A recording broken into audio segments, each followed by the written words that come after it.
Pagsalamat tayo sa Panginoon sa panibagong araw ng ating pagtitipon. Siguro, isa, batiin natin yung magse-celebrate ng birthday niya this week.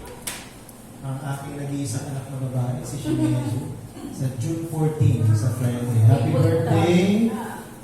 Favorite na favorite. 17 years old na po siya. Kahit mukhang hindi. Happy birthday na! So, sa Friday, ang kanyang 17th birthday.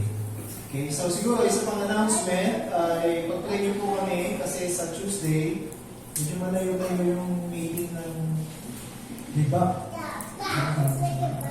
Association sa Lumban, Laguna. So, pag-pray po kami na makarating kami po ng ligtas at sana yung aming sasakyan ay hindi mapahamak. So, sana po ay makarating kami ng safe sa aming pong destination. Yun po naman ay sa hapon, mga 3:30 siguro ng hapon, kaya malamang gagabihin kami. So, sana kami safe na makapunta at saka makauwi. Pagsama po kami sa inyong prayer. So, yun po yung magiging pangalawang attendance natin sa association. Kasi 6 yun 6 na attendance. So, sunod-sunod. So, pag-pray po natin na makumpleto ng team para ma-recognize nila tayo na official member ng association. So, sa ngayon, para po tayong observer sa mga meeting ng association. Okay, so tagalagin po yan sa church nila Pastor Fidel Domingo sa Lumban Reformed Baptist Church, Lumban, Laguna. Okay, so pag-pray na po kami. And also, meron ding, hindi ko na palagay dito sa ating screen yung darating na Theotalk. Okay, so sa 3rd Saturday ng June, same place, sa Santo Tomas Reformed Baptist Church gaganapin, same speaker, si Brother Jonathan Santarita, pero different topic. Kung di ako nagkakamali ay may kinalaman pa rin sa the need of reformation in the church. Pero, hindi ko matandaan. Basta yung isa ay government, church government. Dalawa kasi yun. Hindi ko matandaan yung isa. Basta, magandang paksa yan. So, kung sino yung mga gustong sumama, sabihin lang ulit. At doon po ulit ang ating venue sa Santo Tomas Reformed Baptist Church. Maganda rin kasi nakikilala natin yung ibang mga churches. Ibang mga pastor.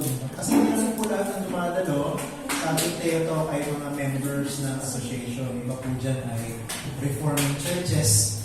Yung iba po ay hindi naman reforming, pero dumadalo sila kasi gusto nila makinabang sa mga topic na dinidiscuss. Okay, so maganda rin ma-meet natin sila so that we can have acquaintance with other Christians, other churches, in Calabarzon. Okay, so pagkasama po sa prayer yan, particularly yung mga dadalo po sa darating na Theotalk. Okay, again, prayer meeting every Wednesday, okay, 7 p.m. Dito po sa ating church building. So, we're trying to make sure na hindi tayo masyadong gagabihin. So, as much as possible, we try to end at 8:30 or 8:45. Hindi tayo masyadong malate para hindi nahirap umuwi. Lalo na kung umulan dahil tag-ulan ulit. Okay, so, but everyone is invited to attend, particularly, or most especially ang ating mga covenant members dito po sa ating church. Okay, so I think yun lamang po. Children's Church, Children's Sunday School, every Sunday morning. So kanina ay marami yung attendance, nasa 10. Ano ba? 10? Okay, so last time 6, tapos 10. Madadagdagan, apat-apat, susunod na 15 na. Susunod 20. Ganyan lang. Pero mahirap din pag masyado marami, mahirap i-handle Actually, yung 10, mahirap na yun. Kasi marami na sila.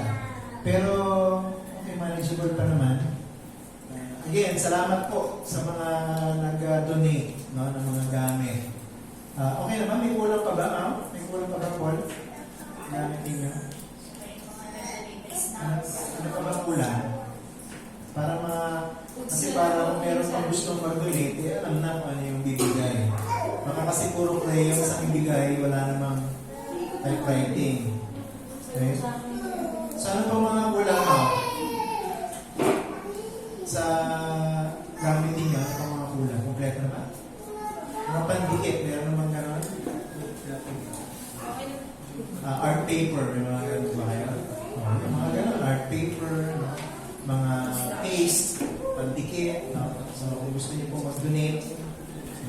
pa rin. So pwede nyo naman in cash kung gusto niyo para hindi na kayo bibili. Pwede magpabili na tayo sa iba para hindi mahirap. Okay, so nagpapasalamat tayo sa pag-pray natin yung mga bata na ito na sana ay magligtas din ng Panginoon mula sa mga maliliit na bata. Maalagaan natin dito sa church na ito hanggang lumaki na sila. So yun ang ating dream. And then also, pag-pray din natin na sa pamamagitan ng mga batang ito, somehow maabot natin yung mga parents nila. Okay, yung makilala natin. Kahit magpakilala lang muna tayo and then later on, invite natin sila. Pagka-komportable na sila sa ating grupo dito sa lugar nito ng San Pedro. Okay, so I think nabanggit ko na lahat ang ating mga dapat ipaalala at batiin. So sige, maganda na tayo ng ating mga sarili. It's about time for us to prepare ourselves para sa ating pag-worship sa Panginoon. So let us all pray and ask for God's forgiveness. And hilingin natin sa Espiritu ng Diyos na ihanda tayo sa ating paglapit sa Kanya. Pagpalain ang panahon ng ating pagsamba. At pangunahan tayo ni Brother Gewel sa ating pagsamba ng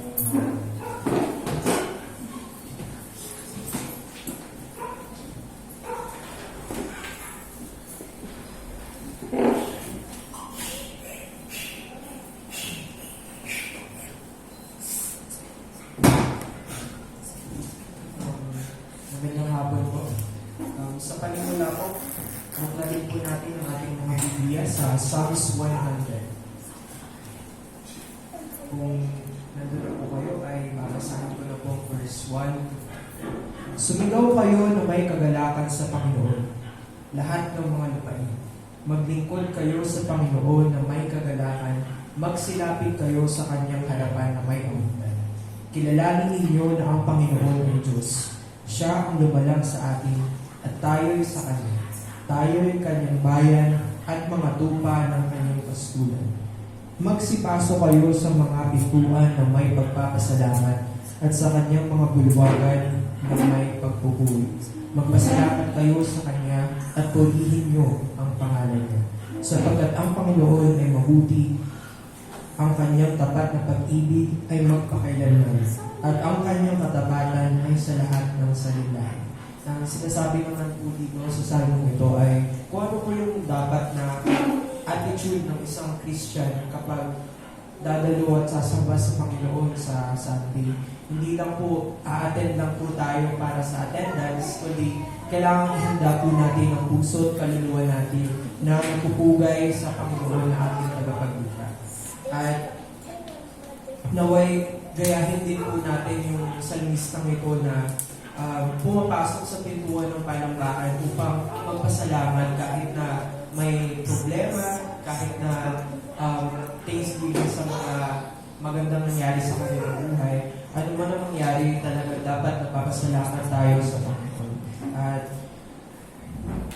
tayo po'y lahat tumayo para umawit.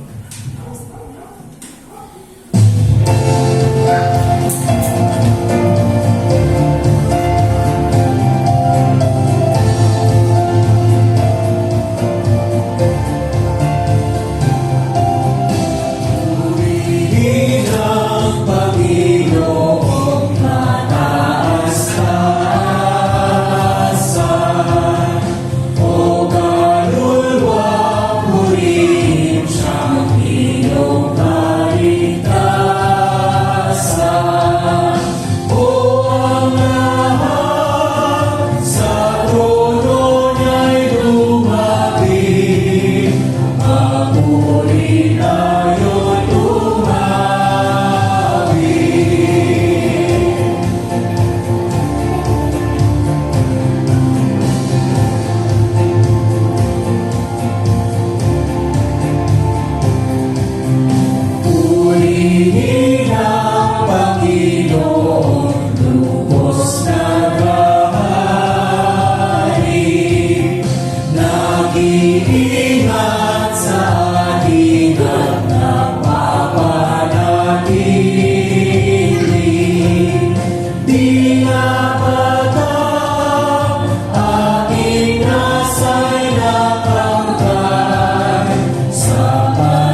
na nag-tipon-tipon upang sumamba sa inyong Panginoon.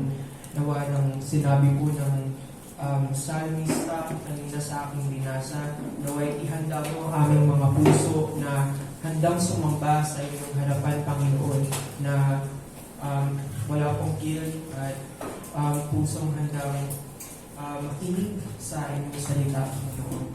At nagpapasalamat po kami din sa mga provision na ibinigay po sa amin. Salamat po sa inipisan po namin na sa children's Sunday school at sa Bible class din po kami noon. Naway ipagpatuloy po yung ganito na bigyan siya po provisions, strength, guidance sa magsasalita at sa amin po. Sa mga pupunta rin po dito, ingatan niyo din po sila sa kanilang biyahe, huwag po ma-aksidente at safe po silang makapunta dito. At Jesus' name we pray, Amen. Natili po tayong nakatayo para sa umupo na po tayo para kawanta lang sa amin.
So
sa ating pastoral prayer.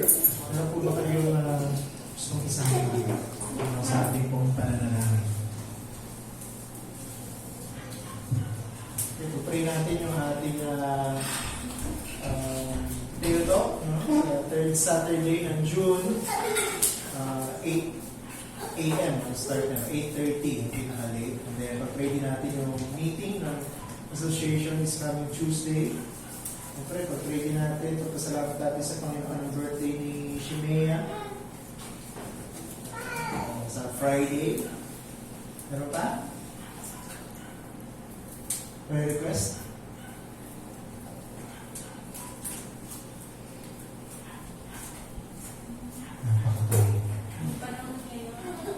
Pag-pray natin yung natin kung talagang tagpulan na, ano? Kasi parang hindi naman.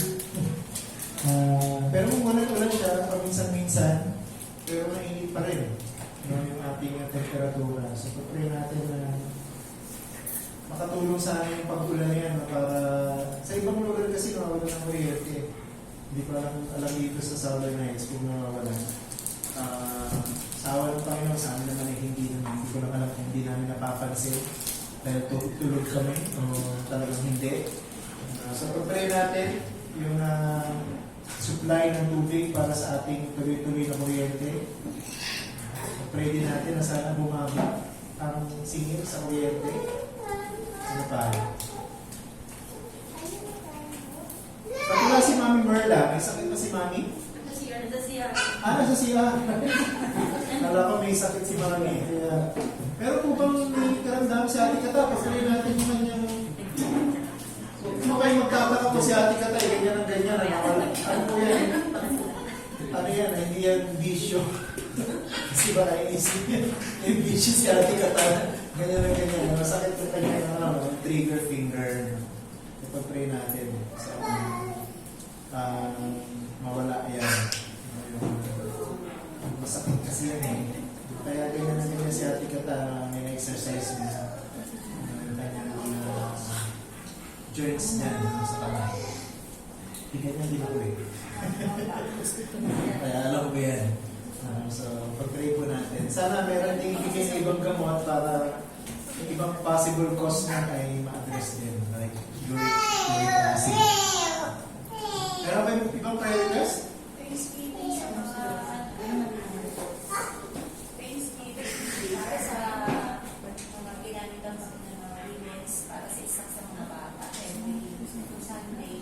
Ano yun?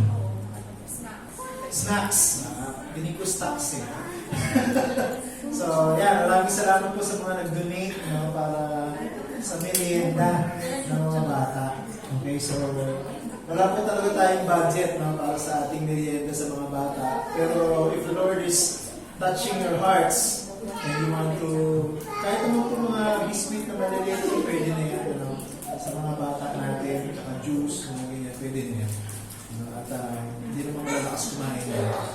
So, pag kung meron po kayong gustong i-donate, tatanggapin mo natin yan para sa ministry natin.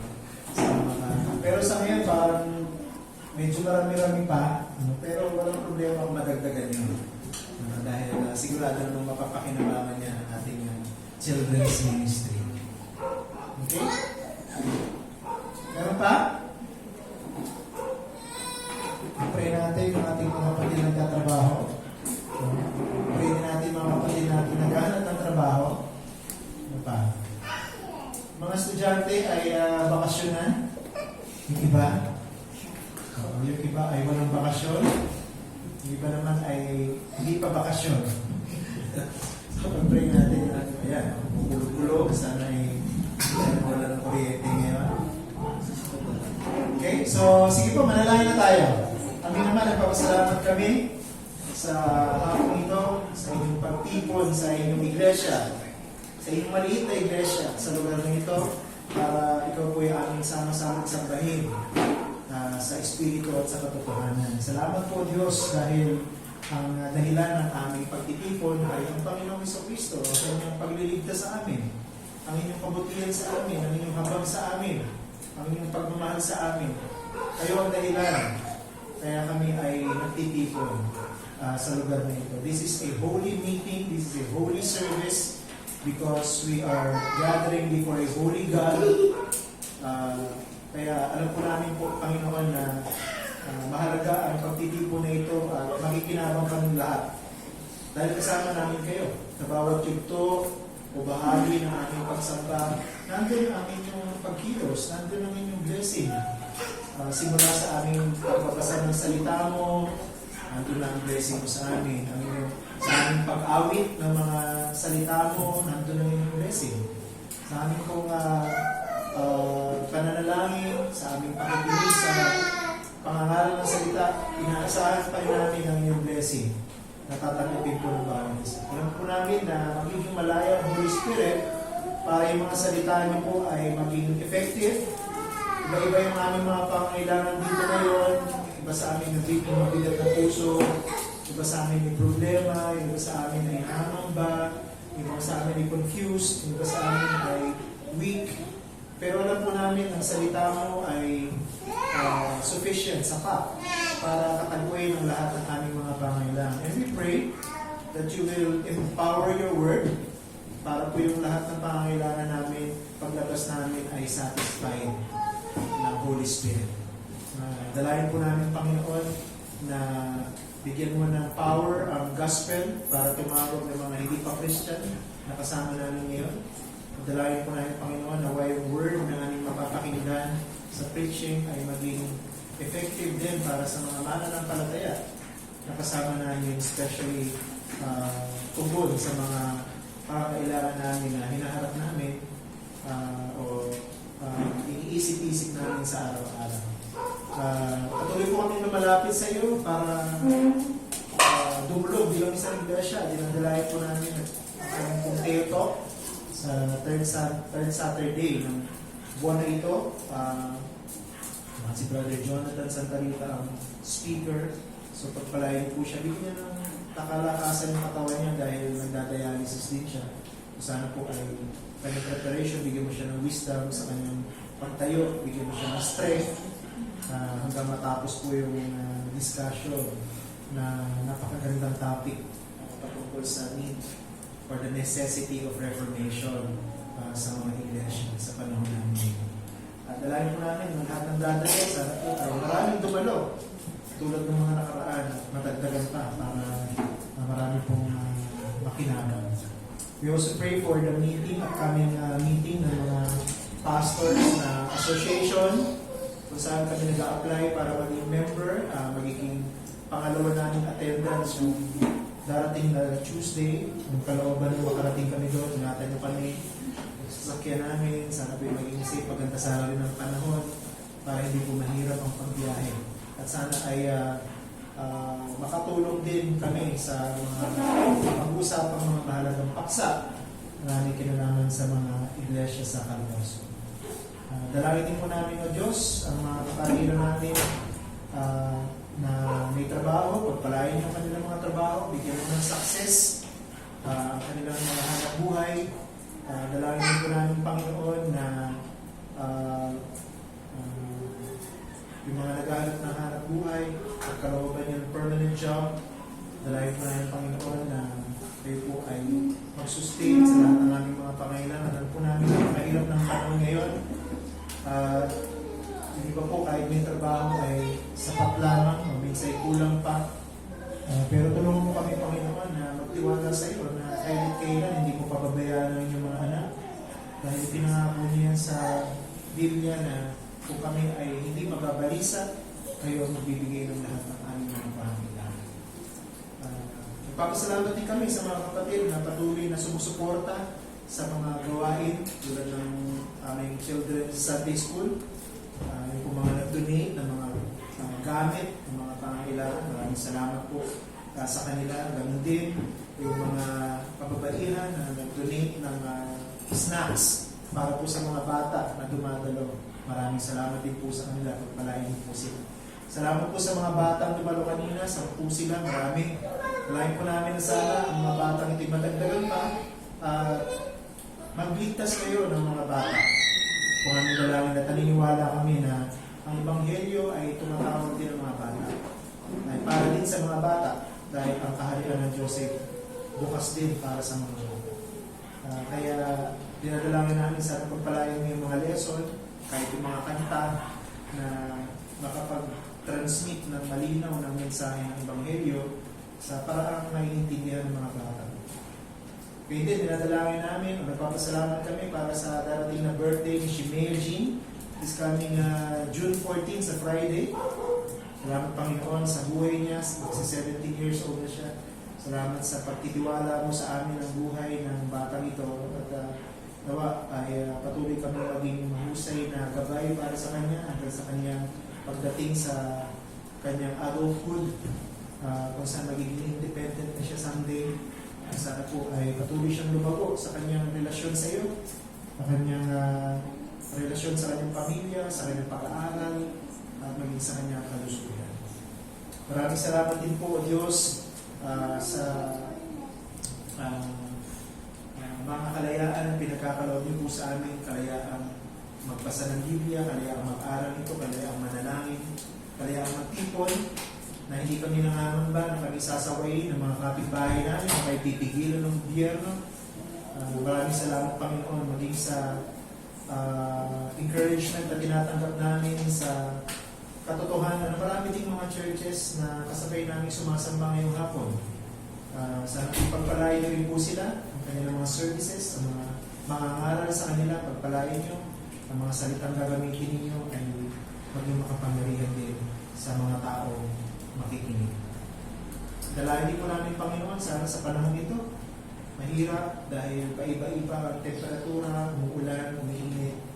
Sana malalakas na pag-ulan ay tumulong para ang aming supply ng kuryente ay hindi mabawasan na maputol.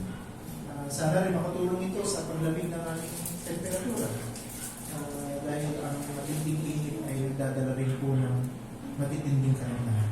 So proteksyonan niyo po kami, lalo na yung mga anak, na hindi po kami magkaroon ng mga sakit na nakakahawa o mga malulubhang karamdaman. Kung magkaroon man, ay patuloy niyo po kami ingatan at pagaling. Dinadalayan po namin ang lahat ng ito, maging yung mga hindi namin mababanggit, O Diyos, at pinagkakatiwala po namin sa inyo dahil kayo ang Ama namin nasa langit at kami ang mga anak ninyong umaasa lamang sa inyo. Alam namin kayo tutugon dahil meron kayong kalooban at yun ang mananaig at susunod sa inyong sariling panahon at kaparaan sa pangalan ni Jesus. Amen. Okay, so tayo po ngayon darabo sa pagkakaloob para sa gawain ng Panginoon. Para po sa ating mga covenant members, ito po ay ating bahagi po ng ating katukulan na bilang miyembro ng iglesia nito sa mga regular attenders and visitors. Voluntary lamang po na pagkakaloob. Kung nais po ninyong tumulong sa ministry ng church nito para ipangaral ang Ebanghelyo sa lugar na ito. So habang nililipong po natin yung ating mga kaloob, ay aawit po tayo ng isang hymn.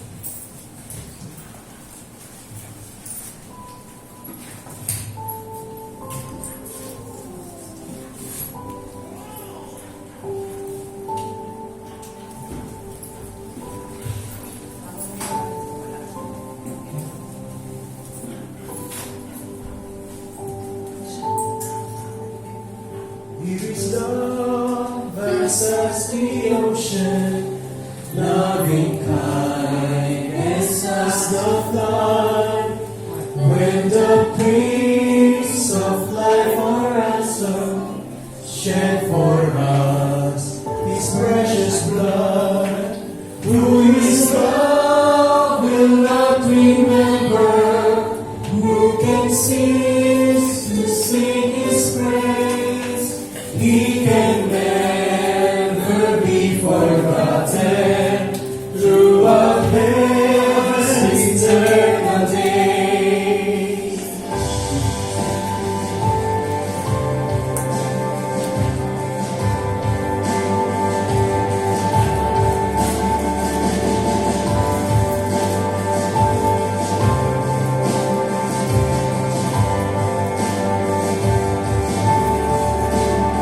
On the mount of crucifixion, hot and soul and deep and wide, through the floodgates of God's mercy, flow the vast and gracious tide.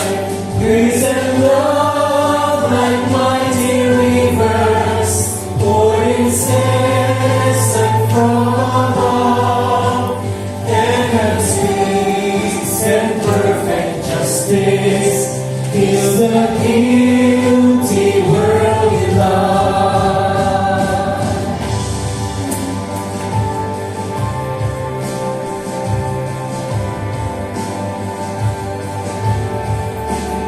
Let me all thy love accepting, love thee ever all my days. Let me seek thy kingdom only, and my life thee to the praise. Thou alone shalt be my glory, nothing in the world I see. Thou hast cleansed and sanctified me, thou thyself hast set me free.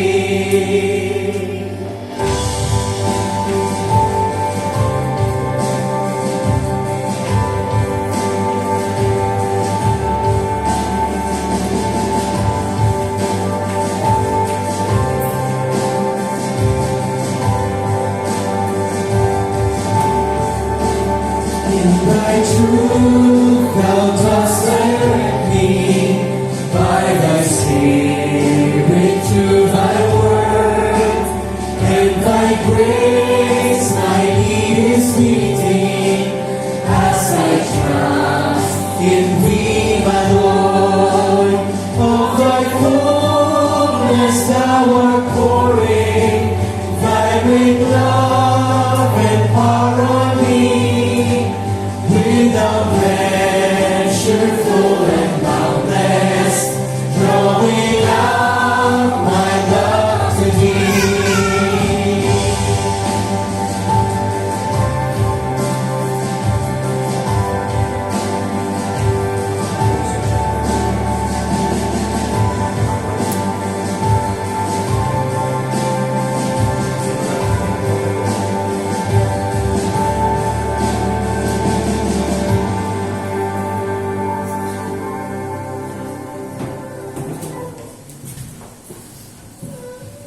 Tara po tayo sa pag-aaral ng salita ng Diyos. So isang talata lang po yung pag-aaralan natin ngayon at pinamagatan ko po yung ating sermon na simple lang, Understanding Temptation. Understanding Temptation. At ang ating pong passage ay 1 Corinthians chapter 10 verse 13. Ito po nalagay dyan. Pinagay yung passage. 1 Corinthians 10:13. Babasahin ko po mula sa ang Biblia. Unang Korinto, kabanatang 10, talatang 13.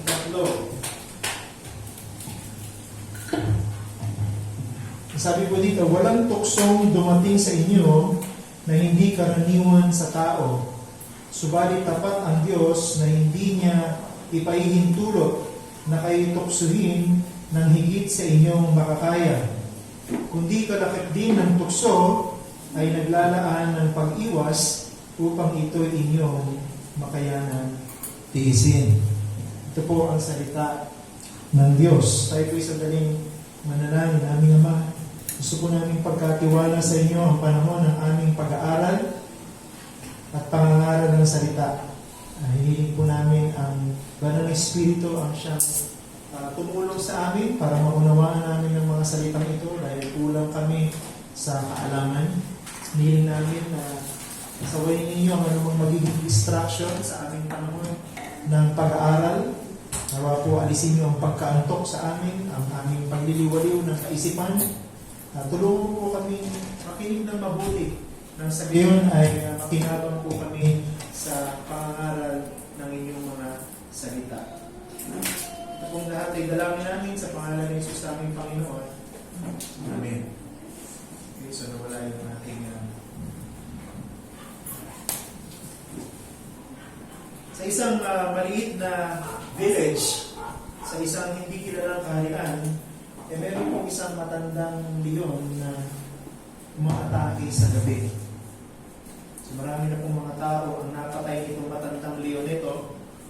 At ang mga tao nito kadalasan ay nabibiktima sapagkat nagugulat sila at hindi nila alam kung ano ang kanilang nararapat na gawin. So, yung pong tinatawag na village chief ay nag-decide na ikulungin ang lahat ng mga nakatira sa kanilang maliit na town. Pinag-usapan nila kung ano yung dapat nilang gawin para maiwasan ang matandang leon na ito sapagkat napakabagsik, napakalakas, hindi nila kayang talunin, napakatuso, no? Sapagkat bigla na lamang sumusunggab, no? Sa panahon hindi mo inaasahan. Kaya lang, din sa lahat ng mga dumalo sa meeting ng town chief or village chief, meron pong isa na nakatulog sa buong meeting. No? So dahil nakatulog siya sa lahat na sa buong meeting, wala siyang napakinggan kahit isa. Okay, so tulog eh. Hindi siya nakapakinig. The following day, no, kinabukasan, nabalitaan nila na mayroon ulit na biktima ng matandang leon. Tataka sila kasi doon sa kanilang meeting nung gabi lamang na iyon, no, the night before, nakaisip sila na napakahusay na strategy para wala sa kanilang patay o mabiktima ng matandang leon. So lahat ay nakinig, lahat ay naging handa, kaya in-expect nila ay walang magiging biktima. Hindi ko meron mang magiging biktima, yung leon, matandang leon na mabibiktima o matatrap nila o mahuhuli nila para hindi na ulit maging mapaminsala. Hulaan niyo kung sino yung naging biktima. Yung tulog. Ang gabi na yun. Dahil sa buong meeting, wala siya napakinggan. Kahit yung paraan na gagawin nila sana para maiwasan yung matandang leon, hindi niya alam. No? Kaya nung gabi, siya yung unang naging biktima.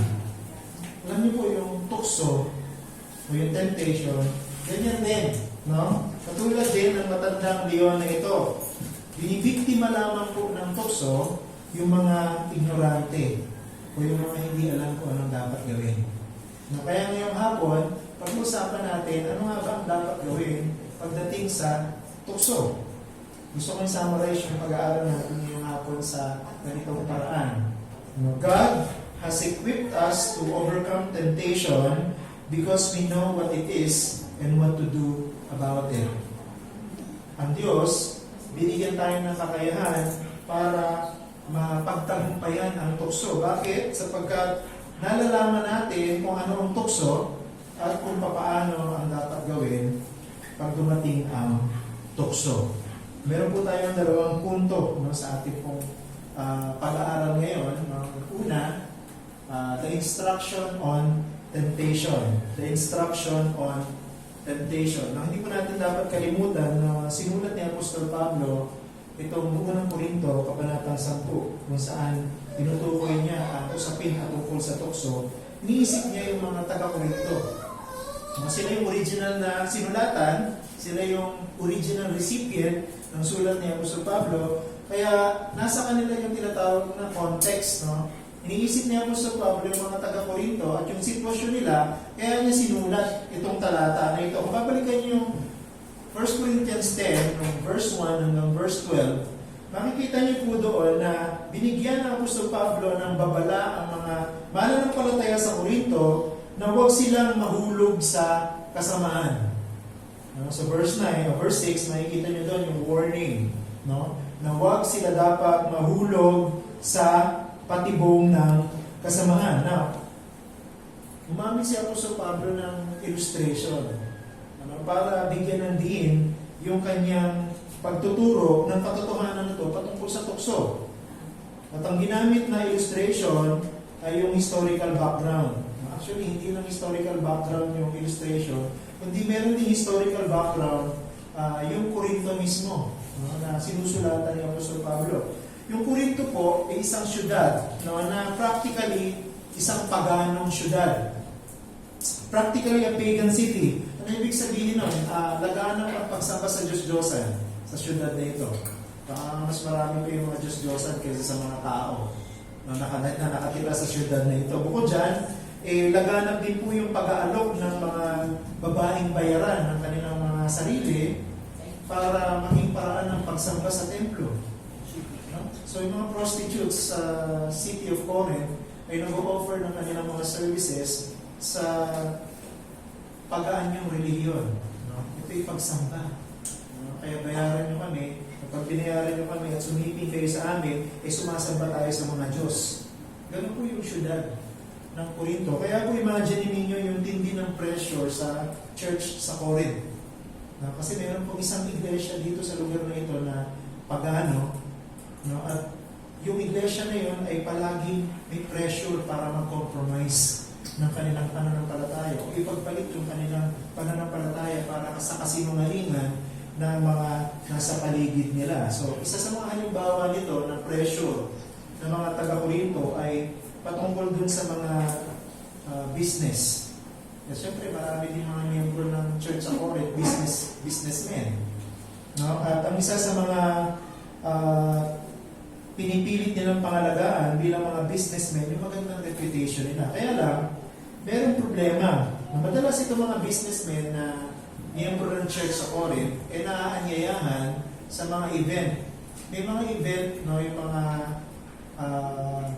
head ng business corporation sa syudad na ito ng Corinto, kung saan isa sa mga ginagawa nila sa mga event na yon ay nag-o-offer sila ng mga pagkain na inalay sa Diyos-Diyosan.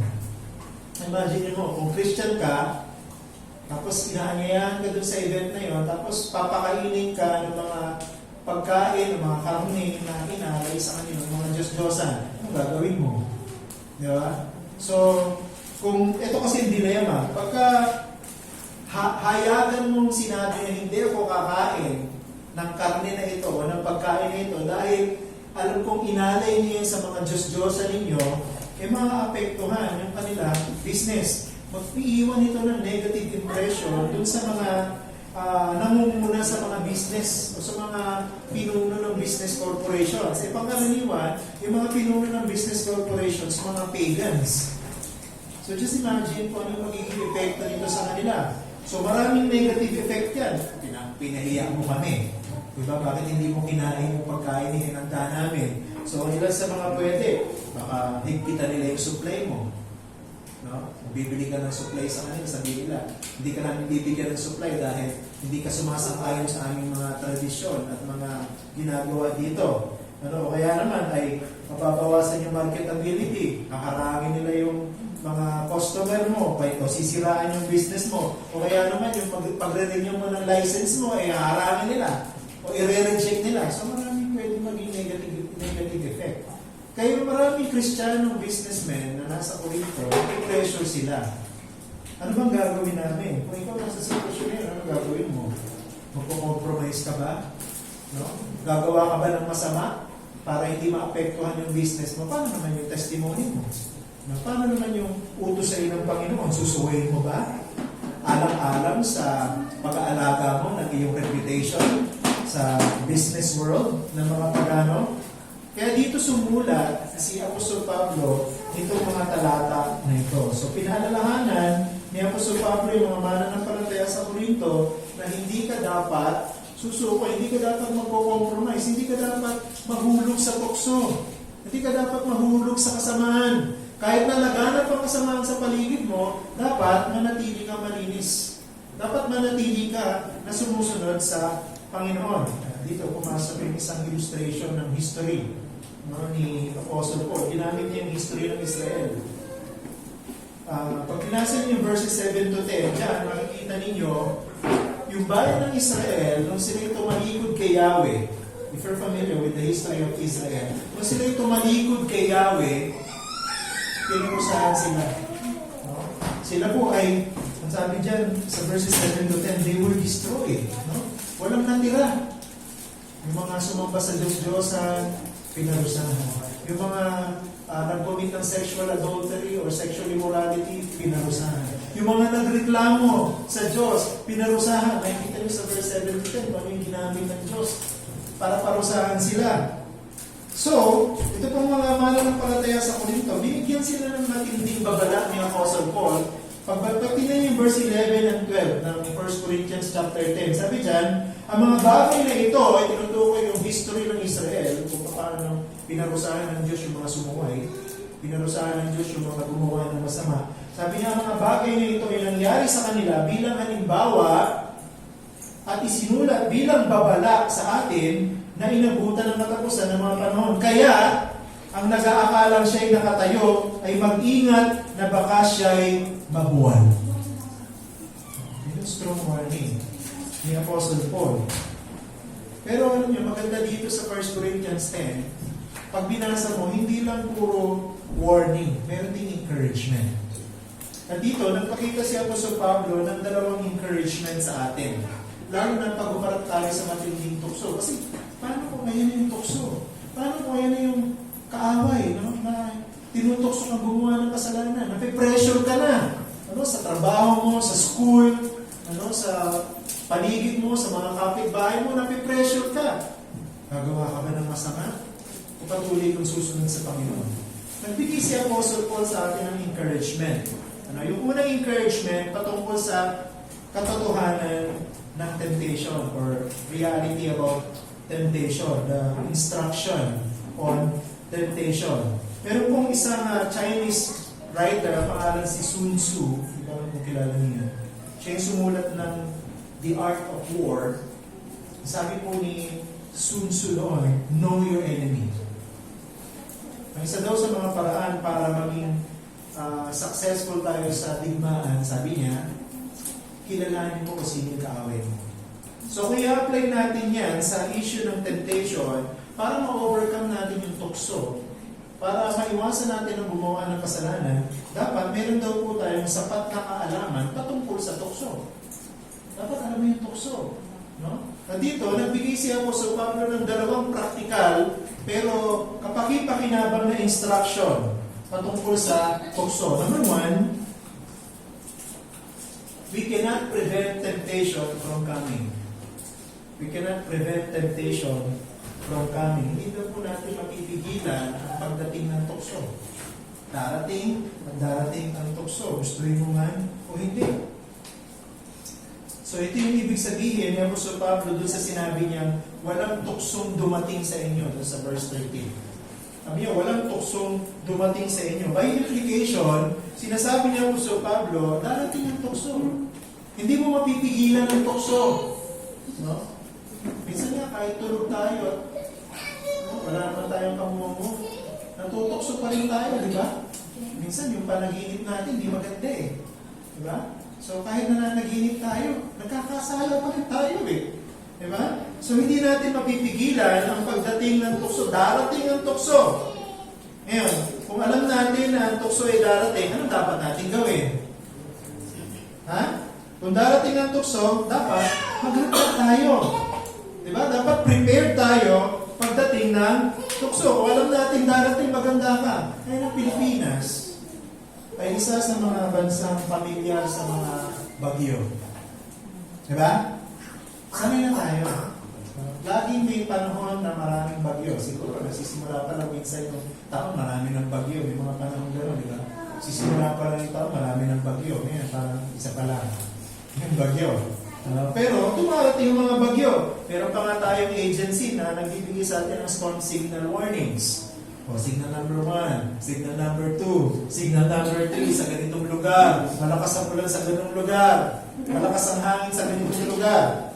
Pero tanong ko sa inyo, bakit may mga storm signal warning pero may nababalitaan pa rin tayo ng mga casualty ng bagyo? Di ba kayo nagtataka? Nagbibigay ng babala ang Pag-asa. Storm signal number 3 sa lugar na ito. Pero, saan po maraming mga casualty? Doon sa lugar na maraming mataas ang signal ng bagyo. Bakit? Simple lang ang sagot. Marami pa rin po sa mga tao na tumatanggap ng babala, hindi nila pinapakinggan. At hindi sila naghahanda. Siguro masyado silang kampante na tagal na kami nakatira dito, ang dami ng bagyong dumating, hindi naman gumuho yan. Yung bundok na yan. No? Pero nung bagyo na yon, gumuho, natabunan sila. Hindi sila naganda. Hindi sila nag-ingat. Binigyan sila ng babala. Pero, ano ginawa nila? Binaliwala nila yung babala sa kanila. Ganyan po yung sinasabi ni Apostol Pablo dito sa talatang ito. Walang tuksong dumating sa inyo, babala yun. Ibig sabihin, darating ang tukso. So, anong dapat mong gawin? Makinig ka, maghanda ka. Ang Israel, nung nandang po sila sa ilang, binigyan sila ng malinaw na utos ni Yahweh. Pag binasa nyo, no, bago sila magbiyahe, no, mula sa, nung nasa ilang na sila, nagbigay ang Diyos ng maraming utos. Nagbigay ang Diyos ng maraming babala. Sabi ng Diyos, pag susundin mo lahat ng itong utos ko, papapalain kita. Pag sinuway mo yung mga utos ko, parurusahan kita. Malinaw, di ba? Bakit? Inihanda ng Diyos ang bayan ng Israel sa kanilang paglalakbay. Kaya wala pong dahilan ng bayan ng Israel para sabihin, hindi namin alam. Hindi namin alam na ayaw ni Yahweh yun. Hindi namin alam na bawal pala yun. Hindi namin alam na dapat palang iwasan yan. Wala silang dahilan. Bakit? Inihanda sila ni Yahweh. Ganon din po tayo. Wala po tayong dahilan para sabihin na hindi ako sinabihan patungkol sa tukso. Hindi ako binigyan ng babala patungkol sa tukso. Hindi ko alam yung tukso na yan. Kung tayo po ay tuksuhin at mahulog sa kasalanan, wala naman tayong pwede ibang sisihin, hindi sarili natin. Bakit? Kasi binigyan tayo ng babala, sinabihan tayo na darating ng tukso, siguradong darating at hindi mo mapipigilan, pero hindi ka naghanda. Pangalawa, temptation is a universal experience for all humans. Temptation is a universal experience for all humans. Hindi natin maiwasan ng pagdating ng tukso. Bakit? Sapagkat ang lahat ng tao tinutokso. Sabi niya po sa Pablo, walang tuksong dumating sa inyo na hindi karaniwan sa tao. Ano ibig niya sabihin? Lahat ng tao tinutokso. Hindi mo pwedeng sabihin, Christian ako, dapat di na ako tinutokso. O wala nang kapangyarihan si Satan sa akin para tuksohin ako. Hindi. Christian man o hindi, lahat tayo tutuksohin. Temptation is not a privilege. Hindi po ito unique na experience para sa ilang tao lamang. Lahat tinutukso. Everyone is a target of temptation.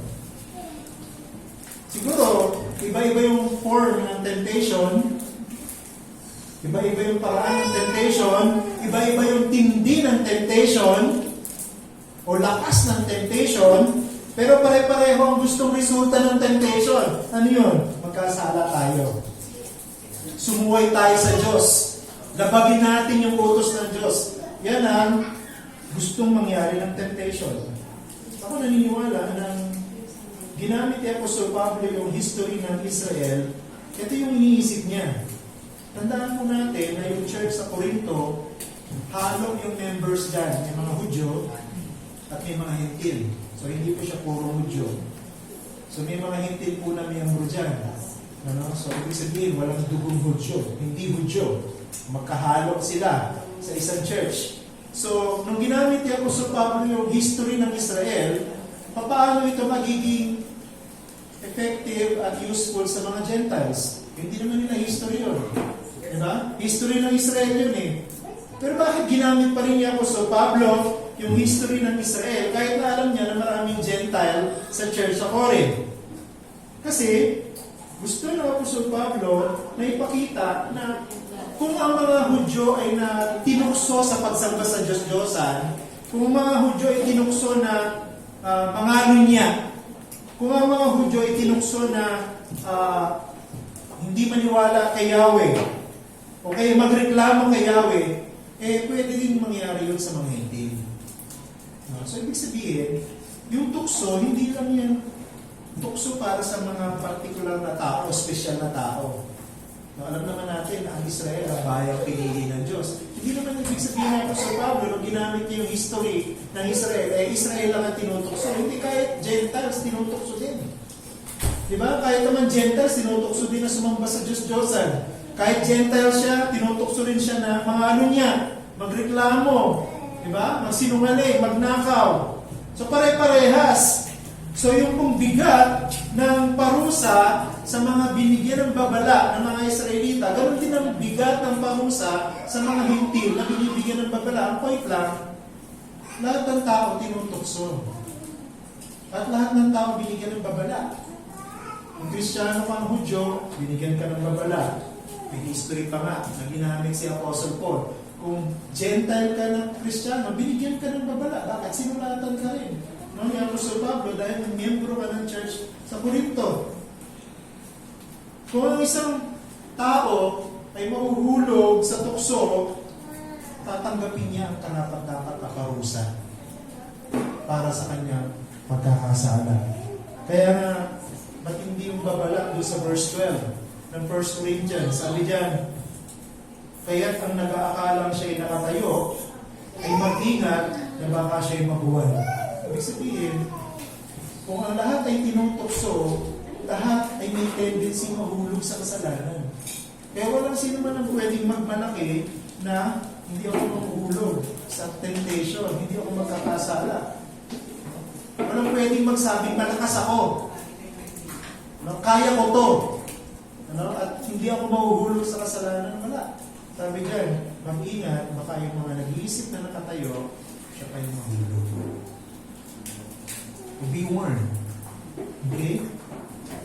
And then, we go to the second major point, the solution to temptation. So, bumigyan tayo ng instruction. Ano ba yung temptation? Ang dapat natin expect? Anong reality about temptation? Meron din namang solution. So, dito po, sa second form of encouragement ni Apostle Paul, binigyan niya tayo ng solution. Inamin natin na ang tukso ay matinding problema. Ito ay isang banta. Banta saan? Ang temptation ay banta sa ating obedience kay Jesus Christ. Si Satan, gagawin niya ang lahat ng kanyang magagawa para mahulog tayo sa kasalanan. Kasi hindi man mawawala ang ating katiyakan ng kaligtasan, hindi mawawala ang kaligtasan ng isang Christian, pero pwede maapektuhan ang kaligayahan ng kanyang pagiging Kristiyano pag nahulog siya sa kasalanan. Diba? Magiging miserable yung pakiramdam niya. Magiging defeated yung buhay niya para wala siyang lakas. No? Para wala siyang energy. Kasi nahulog siya sa kasalanan. Pero purihin ng Diyos, sapagkat dito sa talatang ito, binigyan tayo ng impormasyon para matulungan tayo magtagumpay sa tukso. Okay? Ewan ko kung alam niyo yung nangyari kay Christian doon sa libro ng title ay Pilgrim's Progress ni John Bunyan. Doon po sa Pilgrim's Progress, yung main character o protagonist ang pangalan ni Christian. Dumating yung isang point na naka-encuentro niya yung kalaban ng pangalan ni Apollyon. Si Apollyon ay isang demon. So, may paglaban siya. Ginawa ni Apollyon lahat ng paraan para mapabalik si Christian doon sa kanyang city of destruction na pinagmulan. Pero sa huli, alam natin yung storya, nagtagumpay si Christian laban kay Apollyon, natalo niya si Apollyon. Paano natalo ni Christian si Apollyon sa Pilgrim's Progress? Simple lang yung ginamit niya eh. Inalala niya lang yung salita ng Diyos. Si Christian, nagtagumpay siya laban kay Apollyon na demon dahil naalala niya o ginamit niya ang salita ng Diyos. Dito po sa talatang pinag-aaralan natin, nakasulat dyan, subalit tapat ang Diyos. Tingnan niya sa verse 13. Subalit tapat ang Diyos. Ngayon ang ibig sabihin niyan. No? Sinasabi niya po sa Pablo sa atin na totoo, ang pagsubok ay dumarating sa lahat ng tao, totoo walang exempted pagdating sa temptation. Pero ang Diyos, binigyan niya tayo ng weapon. Binigyan niya tayo ng kasangkapan para yung pagdating ng tukso, manatili tayo nakatayo at mapaglabanan natin. Ano yun? Subalit tapat ang Diyos. So katapatan pala ng Diyos ang sagot para hindi tayo mahulog sa tukso. Ano ibig sabihin nun? Diba? Para magiging effective tool yung pagiging tapat ng Diyos. Simple lang ang sagot dyan. It is the fact that God will surely do whatever He promised. Lahat ng sinabi ng Diyos, tutuparin niya. Ang Diyos ay tapat. Dahil pwede nating pagkatiwalaan ng Diyos sa lahat ng Kanyang salita. Yun ang ating weapon. Laban sa temptation. Okay? Ito po yung pinaka-umbrella solution. No? Doon sa sagot at sa tanong na paano natin ma-overcome ang temptation. Ang Diyos ay tapat. Ang Diyos ay mapagkakatiwalaan. Ang lakas ng ating pananampalataya ay nakadepende sa ating pagtitiwala sa katapatan ng Diyos. Ulitin ko. Ang lakas ng ating pananampalataya ay nakadepende sa ating pagtitiwala sa katapatan ng Diyos. Hindi sa ating lakas.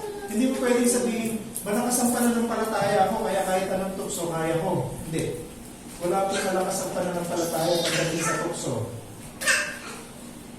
Ang tamang sagot, mapapagtagumpayan ko ang mga tuksong darating sa buhay ko dahil nakadepende ang aking pananampalataya sa katapatan ng Diyos. Now, ang tanong, paano tayo tutulungan ng katapatan ng Diyos? Binigyan tayo ni Apostol Pablo ng dalawang sagot. Una, God will not let us be tempted beyond our capacity. God will not let us be tempted beyond our capacity. Ano sabi ni Apostle Paul sa verse 13? Na hindi niya ipinahihintulot na kayo'y tuksuhin ng higit sa inyong makakaya. This is the exact opposite of what happens in the quality control of consumer products like electronic gadgets. Kung pamilyar kayo sa production, halimbawa, electric fan. Ganyan, electric fan. Meron po yung quality control bago po yan ilabas ng pabrika at ibenta sa mga tindahan. Ano po yung quality control na ginagawa nila? Ginagawa po ng mga pabrika sa mga quality control, tinetesting nila yan hanggang sa tindi ng kanyang makakaya. Diba? Papasa sa quality control yan kung halimbawa, sinet nila ng 24 hours na nakabukas at hindi na ma-overheat. O kaya naman, 24 hours siya nakabukas, naka-maximum, pero walang nasisirang pyesa. Yun ang quality control ng mga ganyan, sa mga pabrika. Pero hindi po ganyan ang ginagawa ng Diyos sa mga Christian. No? Hindi po ganyan ang ginagawa ng Diyos sa mga Christian. Hindi po tayo parang electric fan na isasubject ng Diyos sa matinding test hanggang mag-overheat. Hindi. Ang Diyos, ang ginagawa niyang quality control sa atin, hindi niya hinahayaan na tayo tuksuhin ng labis sa ating makakaya. Alam ng Diyos ang ating limitation. Alam ng Diyos yung ating hangganan. At hindi po hinahayaan ng Diyos na tuksuhin tayo dun sa lagpas sa ating kakayahan. Alam niya ng Diyos, hindi natin kaya yun eh. No?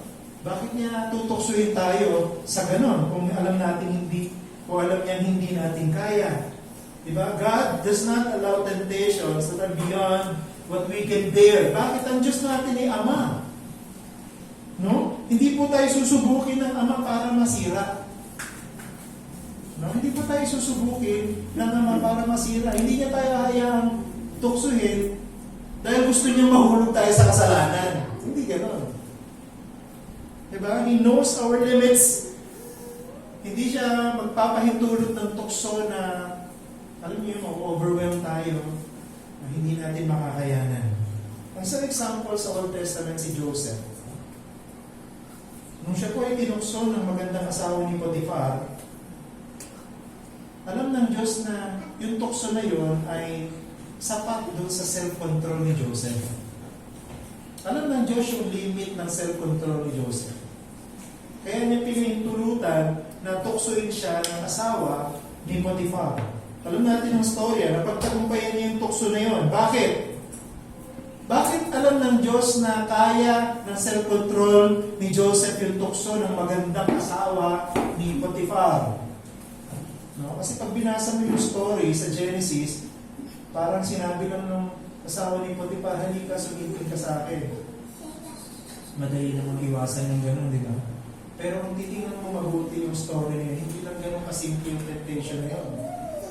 Most scholars, naniniwala sila na nung tinempt ni Mrs. Potiphar si Joseph, wala siyang suot na damit. She was completely naked. Matinding temptation yun. Diba? Pero alam ng Diyos yung limit ng self-control ni Joseph.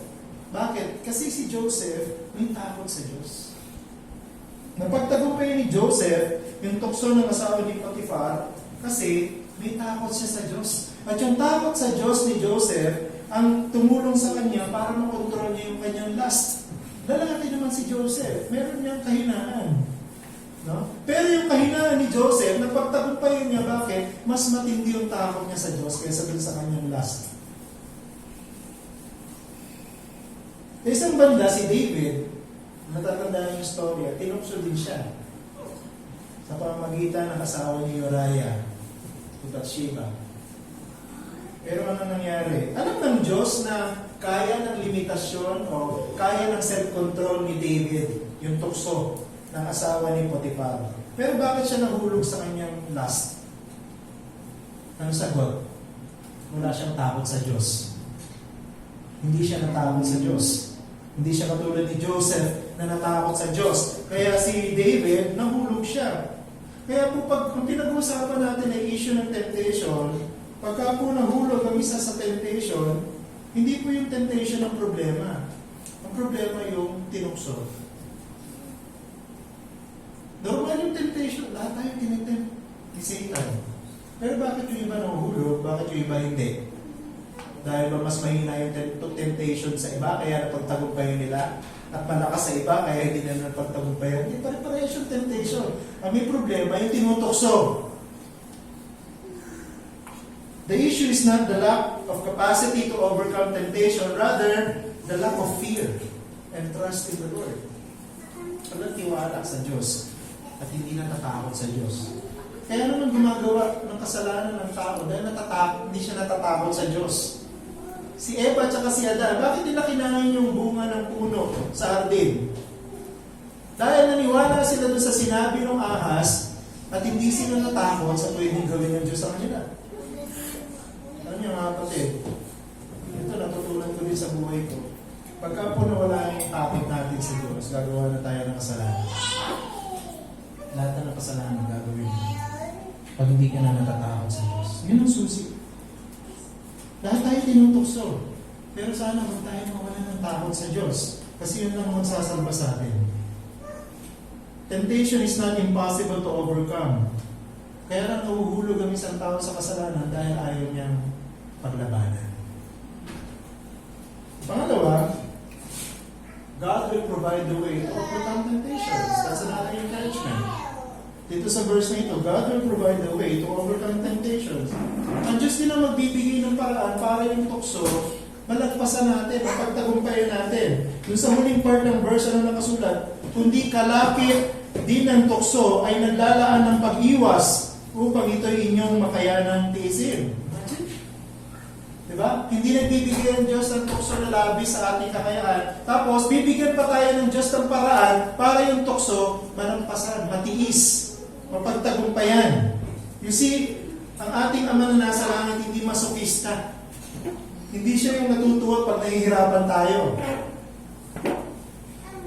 In addition to the fact that we are not tempted beyond our capacity, ang Diyos nagbibigay ng daan para malagpasan, mapagtagumpayan yung tukso. Alalahanin mo ulit si Joseph na tinukso ng asawa ni Potiphar. Natakot siya sa Diyos at yung pagkatakot niya ang nagbigay sa kanya ng lakas ng loob para ano? Tumakbo palayo. Ito yun yung nangyari sa story. Para sa iba siguro matatawa eh. Matatawa kay Joseph. Palalaking tao, tumakbo sa babae. Palalaking tao, tinakbuhan yung asawa ni Potiphar. Pero alam nyo, yun talaga ang literal na nangyari. Nung tinukso siya ng asawa ni Potiphar, imagine mo, hubot-hubad na nabapit sa'yo. At kasi tingnan mo, tinutukso siya. Tumakbo siya palayo talaga. Tumakbo siya palabas ng kwarto. Yun ang ganyang ginawa. Alam nyo, ang tanong, paano natin malalaman na tinutulungan tayo ng Diyos na makalagpas sa tukso o mapagtagumpayan yung tukso? Ang sagot, alam natin kung anong paraan para mapagtagumpayan yung tukso. Alam natin kung anong dapat gawin Si Joseph, alam niya na dapat tumakbo palayo. Yun ang ginawa niyang solusyon. Hindi naman tayo hindi naman haharap ang isang anghel sa atin para sabihin, itong gawin mo para hindi ka mahulog sa tukso. Hindi naman magsasalita ang Diyos sa tenga natin tapos bubulungan tayo ng dapat natin gawin para mapagtagumpayan ng tukso. Hindi, alam natin kung anong dapat natin gawin. Bakit? Bakit natin alam? Kasi tinuruan na tayo sa Biblia kung ano ang dapat natin gawin O tingnan niyo yung verse 14. 1 Corinthians 10:14. Sumunod lang na talata doon sa pinag-aaralan natin. Anong sabi diyan? Kaya, mga minamahal ko, lumayo kayo sa pagsamba sa Diyos-Diyosan. Lumayo kayo. Ganyan din yung sinabi ni Apostol Pablo kay Timoteo sa 2 Timothy 2:22. Ang sabi doon, ngunit layuan mo ang masasamang pita o pagnanasaan ng kabataan at sundin mo ang katuwiran, pananampalataya, pag-ibig at kapayapaan kasama ng mga tumatawag sa Panginoon mula sa malinis na puso. Yung po salitang lumayo, sa English, flee, yung ginamit dyan. Yung dalawang verses na yan. Parehong word sa original. Ang ibig sabihin, to escape, takasan, or to seek safety by flight. Literally, sa Greek, yun ang ibig sabihin. To seek safety by flight. So, ibig sabihin, kung tayo pala nasa panganib, dahil tinutukso tayo ng Satan para gumawa ng kasalanan, ang dapat natin gawin, lumayo tayo ng mabilis. Diba pagka may danger, pagka po ba may, halimbawa nasusunog yung bahay mo, ano na ba ginagawa mo? Dahan-dahan kang tumatakbo? Slow motion? Second. Ganun ba ang pagtakbo mo palayo? Di ba mabilis? Sa sobrang bilis mo nga, parang kang lumilipad. Ganun yung picture na ginamit dito. Flee, lumayo kayo. Hindi yung dahan-dahan kayong lalayo sa tukso o sa kasama. Dapat mabilis! Na parang lumilipad ka sa tulin. Katulad na ginawa ni Joseph. Nung tinutukso siya ni Mrs. Potiphar, di ba tumakbo siya na mabilis? Kaya mabilis din si Mrs. Potiphar. Nakuha yung ano niya. Yung pagbaba niyang kasuotan.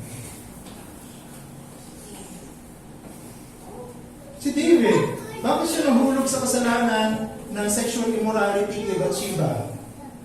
Tumakbo din naman si David, di ba? Mabilis na yung pagtakbo niya Kaya lang yung pagtakbo ni David, papunta kay Bathsheba.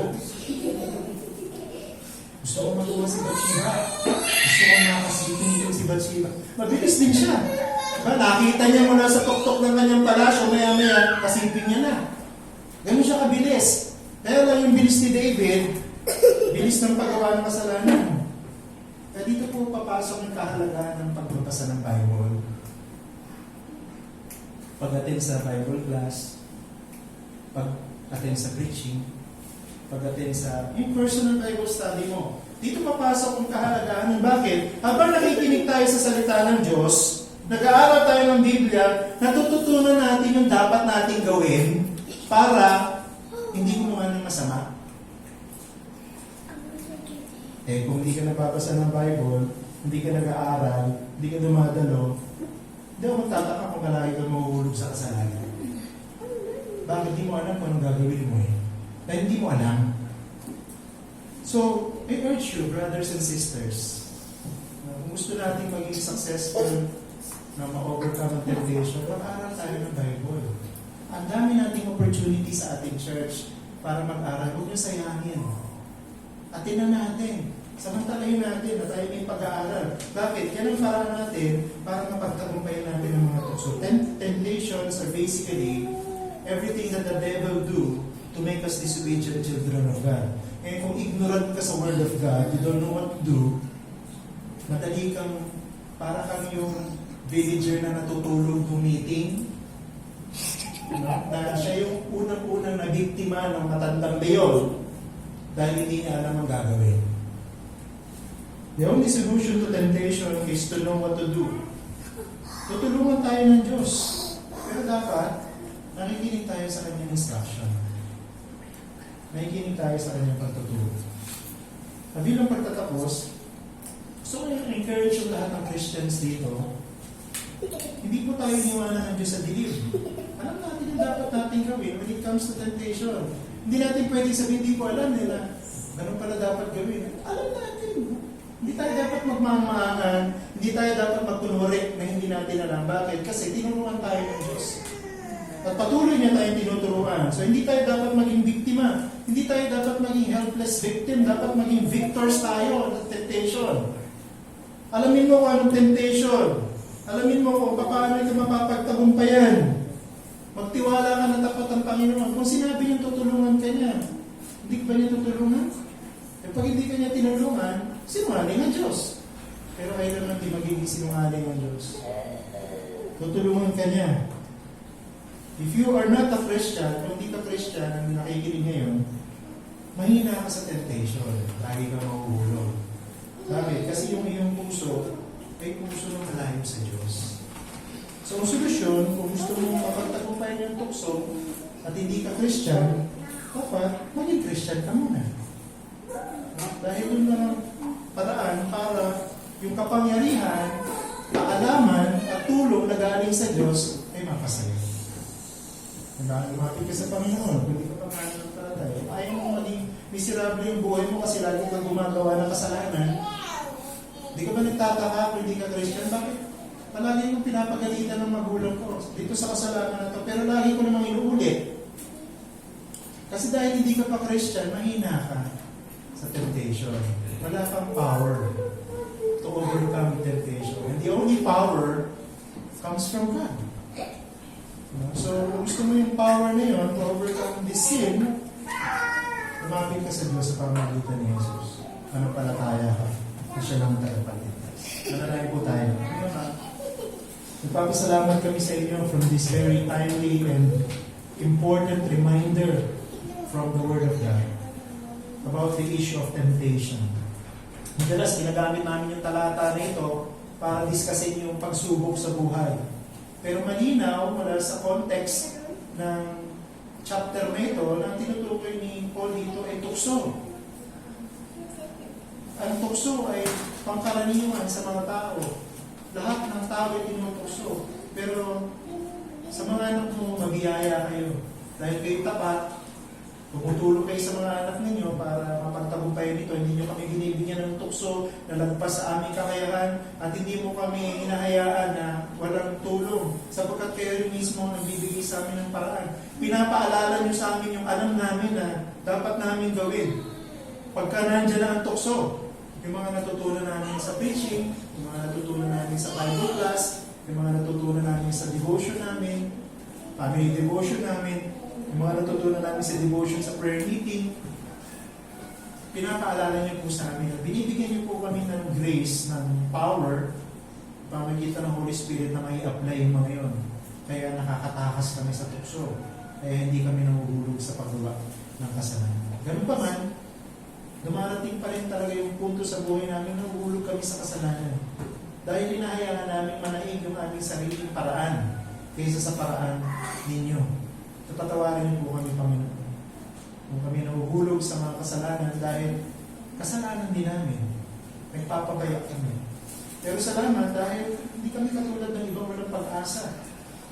Dahil kaya namin magpagtagumpay nito next time. Patulong at biyaya namin. Besides that, meron pong handang pagpapatawad para sa mga totoong nagsisisi. Sa mga hindi pa mananampalataya dito, Panginoon, sana makita nila kung gaano kami sirabi ang buhay nila dahil wala silang kakayahan. Wala silang power sa temptation. Wala silang power sa sin. At ang paraan para magpagtagumpay nila itong mga temptation at tukso ay mapalaya sila mula sa kasalanan. Maging Christian sila. Maging born again sila. Sana tulungan niyo po silang lumapit sila kay Jesus at humingi ng kapatawaran at pagliligtas mula sa Lord. Pagpalain po mga salitang ito. Huwag dalangin sa pangalan ni Jesus. Amen. Bilang pagtugon po sa awitin natin in all things, dito nakikita natin, no? In all things, God is faithful, even in the issue of temptation. Tayo po natin ito ngayon.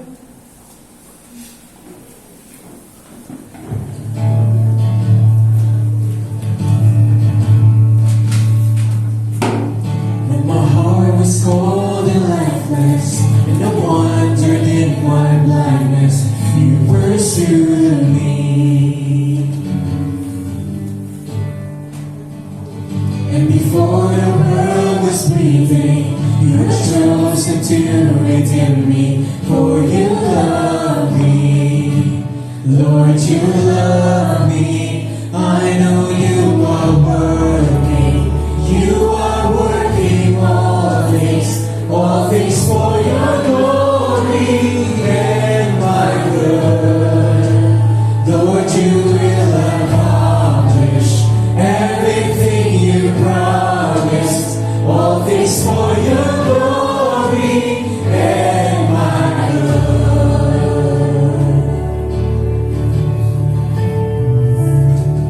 When the enemy is mighty and 1,000 fall beside me, you defend me.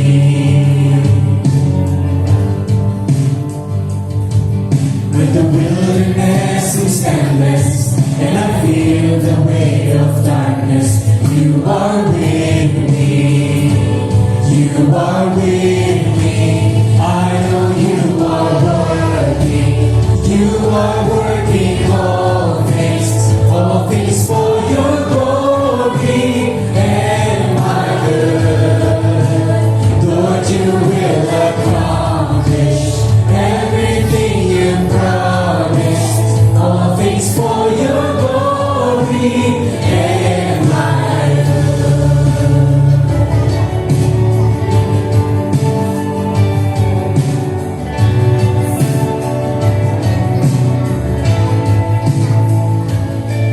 Till the day you come in power, for I reach my final hour, you will keep me.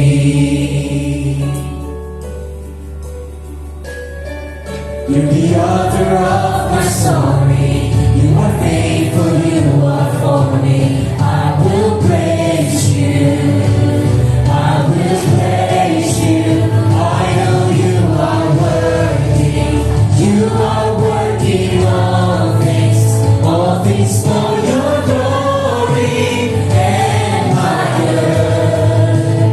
Lord, you will accomplish everything you promised. All things for your glory and my good. All things for your glory and my good.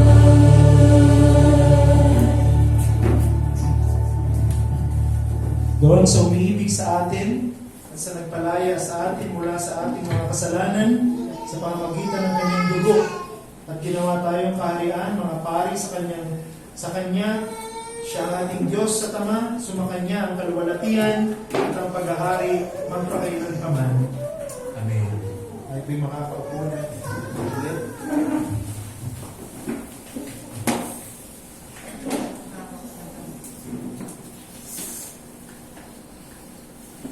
Okay, so dyan po nawawakas ang ating worship service. Pero katulad po ng ating simula, may oras pa naman tayo, it's just 5 p.m.